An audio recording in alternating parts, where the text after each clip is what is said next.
রাজকুমারকে দেখে ফিরিয়ে নিত মুখটি যে তার রাজকুমারের থেকে। কেন কেন? হাল ছাড়েনি রাজার কুমার, শেষে এলো শুভ দিন। রাজকুমারী ধরা দিল তার প্রেমেতে একদিন।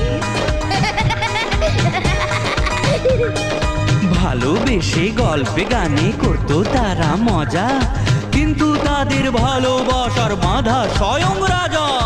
তাহলে তো রাজকুমারের ভীষণ বিপদ।